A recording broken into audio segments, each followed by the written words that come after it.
There is a mathematical pattern that has destroyed every reserve currency in the last 2,000 years. 8 stages. 8 sequential phases that always appear in the same order, with the same warning signs, leading to the same catastrophic endpoint. And in 2025, the United States dollar has just crossed into stage 6. Not approaching it. Already inside it. The evidence isn't hidden in conspiracy theories or economic predictions. It's carved into the ruins of Rome, written in the collapse of the British pound, recorded in the implosion of the Soviet ruble. 3 currencies, 3 superpowers, 3 complete annihilations, all following the exact same 8-stage sequence. And here's what should terrify you. Every empire that reached stage 6 believed they would be the exception. Every single one thought the pattern didn't apply to them. They were wrong. And the United States is making the exact same assumptions right now, using the exact same justifications, while the dollar moves through the identical sequence that destroyed every reserve currency before it. This is the anatomy of monetary death. This is how empires lose everything. And this is why the next 24 months will determine whether America becomes the 4th casualty of a pattern that has never failed.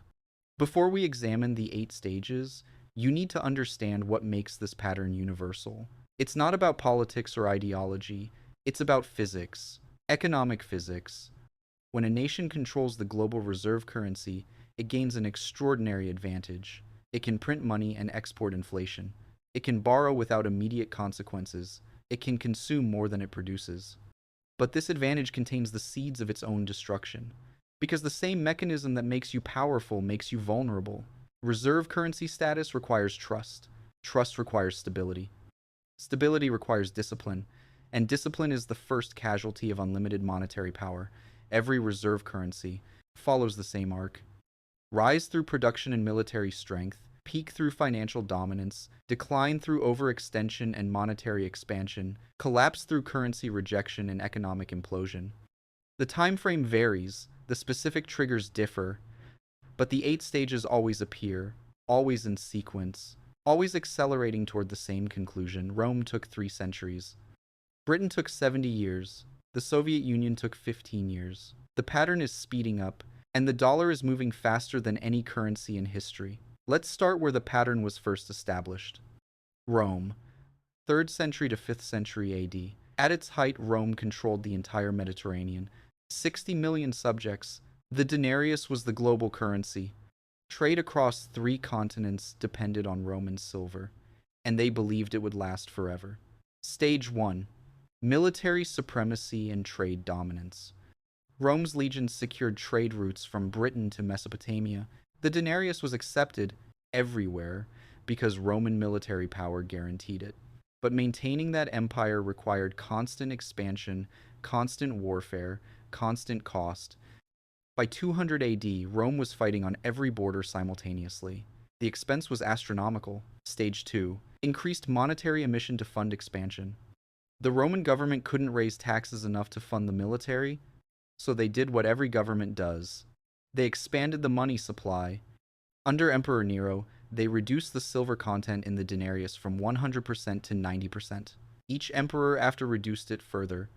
By 270 AD, the denarius contained less than 5% silver. The currency had been debased into worthlessness. Stage 3. Inflation and price controls. Prices exploded. A measure of wheat that cost 8 denarii in 200 AD cost 120,000 denarii by 344 AD. The government responded with price controls. Emperor Diocletian issued an edict fixing maximum prices for everything. It failed completely. Merchants stopped selling. Black markets flourished. The economy fractured. Stage 4. Loss of productive capacity. With currency worthless and trade disrupted, production collapsed. Roman industries shut down. Farmland was abandoned. The best citizens fled. Rome stopped making things. They were importing everything, paying with debased currency that foreigners increasingly refused to accept. Stage 5. Social fragmentation and political chaos. Between 235 and 284 AD, Rome had 26 emperors. Most were murdered. Civil wars became constant. Different regions issued their own currencies. The center couldn't hold. Stage 6. Currency rejection and alternative systems. By 300 AD, merchants wouldn't accept denarii. They demanded gold or silver, not coins but weight. Trade shifted to barter. The provinces started conducting commerce in local currencies. The reserve currency was being rejected in real time. Stage 7. Territorial contraction. Rome lost Britain in 410 AD, lost Africa, lost the western provinces. Not because they wanted to, because they couldn't maintain them anymore, couldn't pay the armies, couldn't defend the borders, couldn't hold the empire together. Stage 8. Complete systemic collapse. In 476 AD, the Western Roman Empire ceased to exist. The currency was worthless. The government was gone. The military had dissolved. A 1,000-year empire collapsed into fragments. The pattern had completed, and it would repeat. Now let's jump forward 1,500 years. Britain, 1,914 to 1,971. After the Napoleonic Wars, Britain emerged as the global hegemon. The pound sterling became the world's reserve currency. Every central bank held pounds. Every trade contract was denominated in pounds. London was the financial capital of Earth. The British believed the pound was eternal. They were about to learn the same lesson Rome learned. Stage 1. Military supremacy and trade dominance. Britain controlled trade routes. British Navy ruled the seas. The pound was backed by gold and guaranteed by the Gaulish Empire. It was the most trusted currency in human history. Stage 2. Increased monetary emission to fund expansion. World War I cost Britain $40 billion. They printed money. They borrowed from America.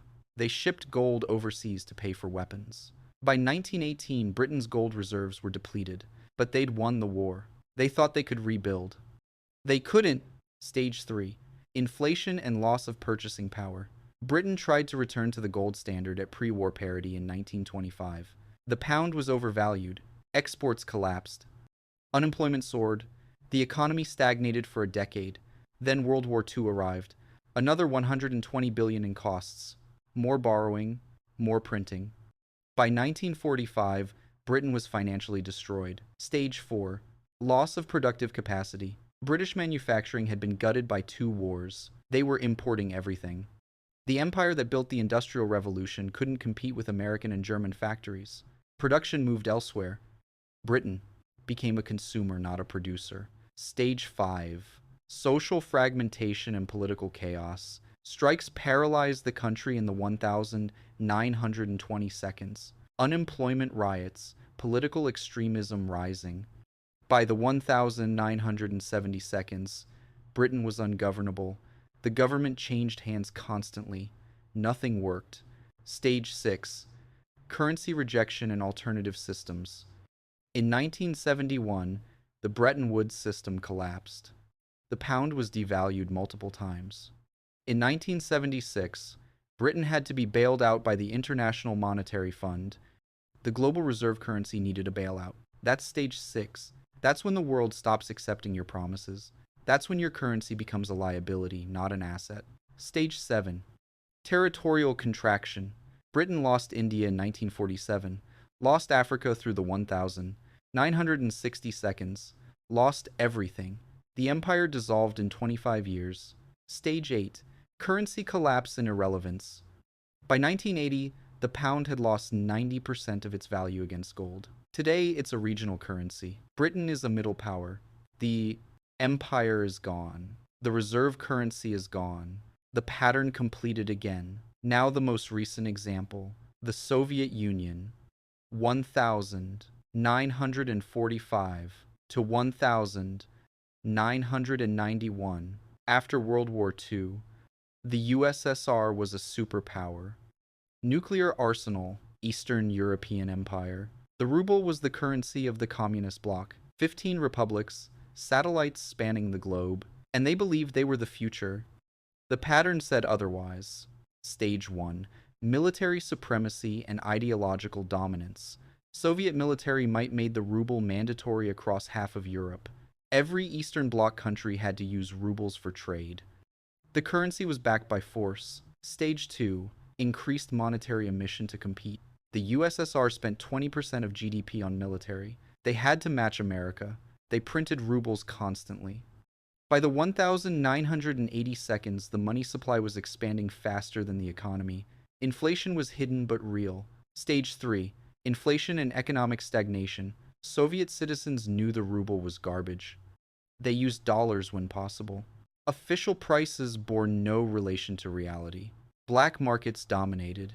The economy stopped growing in the 1970 seconds and never recovered. Stage 4. Loss of productive capacity. Soviet factories produced junk. Soviet farms failed. By 1985, the USSR was importing grain. A country with the world's best farmland couldn't feed itself. Why? Because central planning destroys production, because monetary expansion destroys incentives. Stage 5. Social fragmentation and political chaos. By 1989, strikes, protests, nationalism. The republics wanted out. The government was paralyzed. The Communist Party was fracturing. Stage 6. Currency rejection and alternative systems. By 1990, nobody wanted rubles.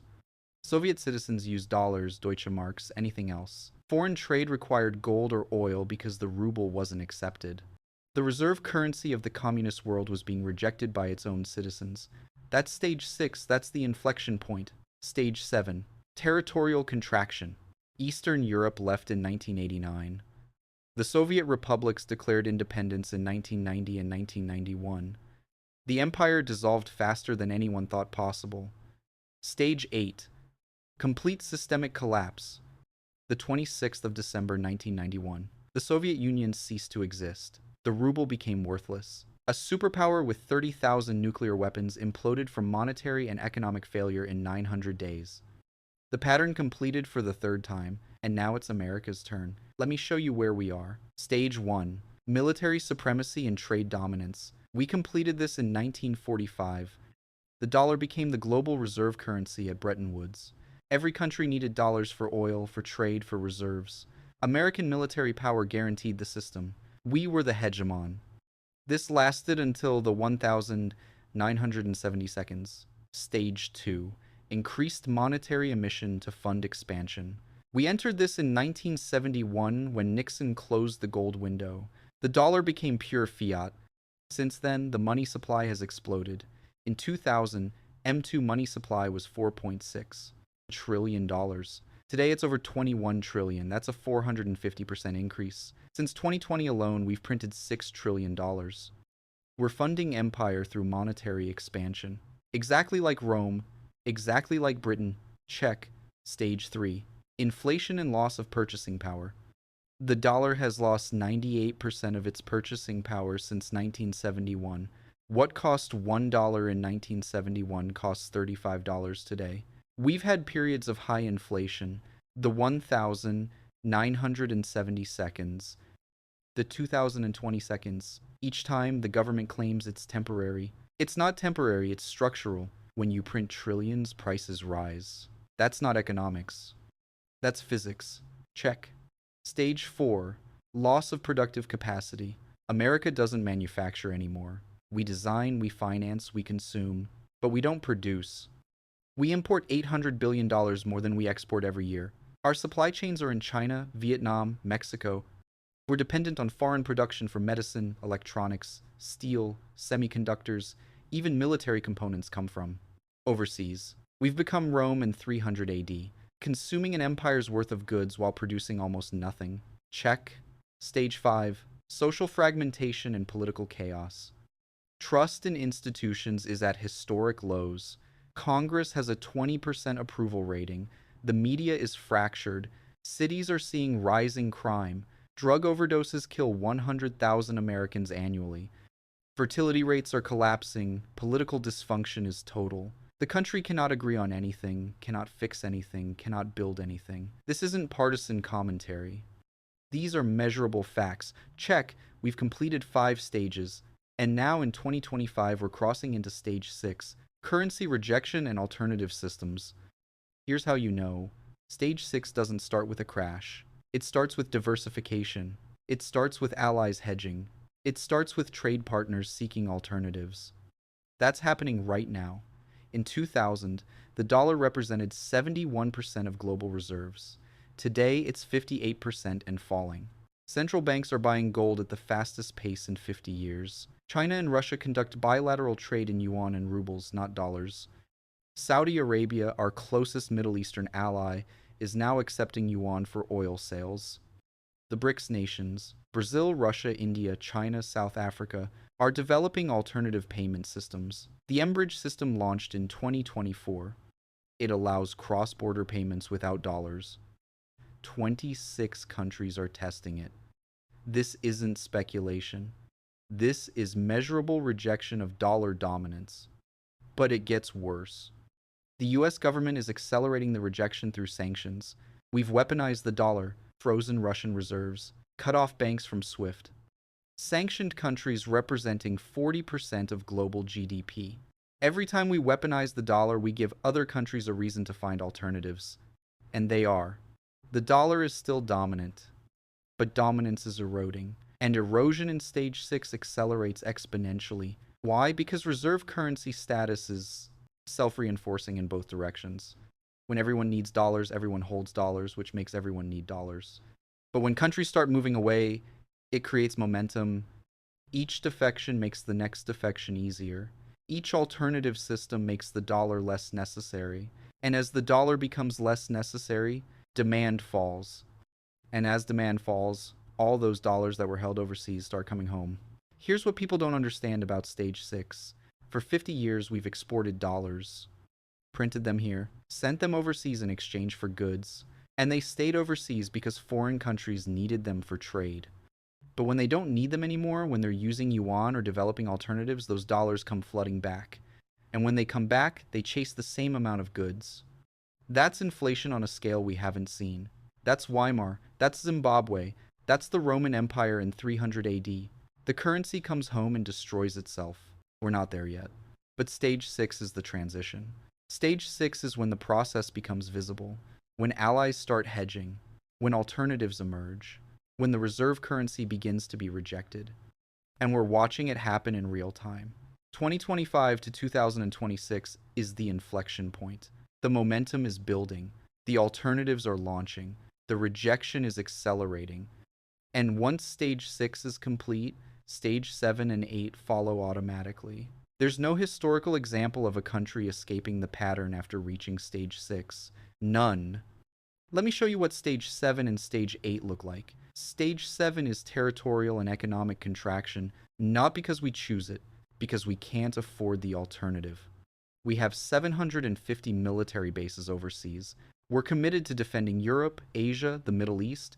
We spend $850 billion on the military annually. But when the dollar loses reserve status, when demand collapses, when inflation spikes, we won't be able to fund it. We'll have to pull back, close bases, end commitments. Allies will scramble for alternatives. NATO will fracture. The Middle East will realign. Asia will fall under Chinese influence. Not because we want to abandon them, because we won't have the money to stay. That's stage 7. That's what happened to Rome when the denarius failed. That's what happened to Britain when the pound collapsed. That's what happened to the Soviet Union when the ruble became worthless. The empire contracts because the currency can't support it anymore. And stage 8 is systemic collapse, not gradual decline, sudden implosion. Here's what it looks like. The dollar loses reserve status, inflation spikes, interest rates explode. The bond market collapses because nobody wants to hold long-term dollar debt. The government can't borrow anymore. Social Security, Medicare, defense, all of it depends on borrowing. When borrowing stops, payments stop. Pensioners don't get checks, soldiers don't get paid. Government employees are laid off. The financial system seizes. Banks fail. Credit vanishes. Supply chains break because international trade requires currency trust. Cities see shortages. Crime spikes. Political chaos accelerates. Different regions might start using different currencies. States might issue their own bonds. The center stops holding. That's not science fiction. That's what happened to Rome. That's what happened to the Soviet Union. That's what happens in stage 8, and it happens fast. The Soviet Union went from superpower to non-existent in 900 days. Not because of war, because of currency collapse. When your money dies, your government dies. When your government dies, your country fractures. That's the pattern. That's stage 8. Now here's the critical question. Can we avoid it? Can America do what Rome couldn't? What Britain couldn't? What the Soviet Union couldn't? Can we be the first reserve currency to escape the 8-stage pattern? Theoretically, yes. If we stopped printing money, if we balanced the budget, if we rebuilt manufacturing, if we reduced military commitments, if we restored fiscal discipline, if we did all of that immediately and sustained it for decades. But we're not doing any of it. We're running $1.8 trillion deficits during peacetime. We're printing money to pay interest on previous debt. We're closing factories and shipping production overseas. We're expanding military commitments while the currency weakens. We're doing everything that accelerates the pattern. And both political parties support it. This isn't about left or right. Both sides want to spend. Both sides want to print. Both sides want to maintain empire. Nobody wants to make the hard choices because the hard choices are politically impossible until collapse makes them unavoidable. That's what happened in Rome. That's what happened in Britain. That's what happened in the USSR. The reforms came too late because nobody believed the pattern applied to them. They thought they were exceptional. They thought they were different. They learned otherwise when Stage 8 arrived. Here's what you need to understand. The pattern isn't a prediction. It's a sequence. If you complete stages 1 through 6, stages 7 and 8 follow automatically. There's no historical precedent for escape. The math doesn't allow it. When you lose reserve currency status, the advantages that made you powerful become catastrophic vulnerabilities. Your overseas dollars flood home, your inflation spikes, your borrowing costs explode. Your military becomes unaffordable. Your empire contracts, your system collapses. The timing varies, but the sequence is fixed. Rome took centuries because collapse was slower in the ancient world. Britain took decades because the 20th century moved faster. The Soviet Union took 900 days because modern finance moves at the speed of electronic transactions. The dollar will move even faster. Because we have more debt, more currency in circulation, more international interdependence. When the rejection accelerates, when Stage 6 transitions to Stage 7, it won't be a slow decline. It'll be a rapid unraveling. Months, not years. The evidence is everywhere if you know the pattern. Central bank gold buying at 50-year highs. BRICS payment systems launching. Saudi Arabia accepting yuan. Dollar share of reserves declining. These aren't isolated events. They're symptoms of Stage 6. They're the early tremors of currency rejection, and they're accelerating. We're not approaching the crisis. We're inside it. The question isn't if stages 7 and 8 are coming. The question is when. Maybe we have 5 years, maybe 2, maybe less. But the pattern says it's coming. And when it arrives, it will rewrite everything. Your savings will lose value overnight. Your retirement will evaporate. Your dollar-denominated assets will collapse. The government will impose controls. Capital controls, price controls, currency controls, all of it will fail because controls don't stop the pattern. They just make the collapse more chaotic. This isn't doom prophecy. This is historical analysis. 3 reserve currencies followed this pattern. All 3 collapsed. The 4th is in Stage 6. The sequence is locked in. The acceleration is visible. The endpoint is inevitable unless something fundamental changes. And nothing is changing. If this opened your eyes to where we actually are in the 8-stage pattern, subscribe now. Because when we hit Stage 7, when the territorial contraction begins, when the dollar rejection accelerates into full currency crisis, you'll want to understand what happened and why. The answers aren't hidden in complex economic theories. They're carved into the ruins of every empire that believed it was immune to the pattern. Rome thought the denarius was eternal. Britain thought the pound would last forever. The Soviet Union thought the ruble was backed by superpower status. They were all wrong. And America is making the exact same mistake right now. The pattern has repeated 3 times. The dollar is number 4, Stage 6 is here, Stages 7 and 8 are coming. History doesn't repeat, but it rhymes. And right now, the rhyme is deafening.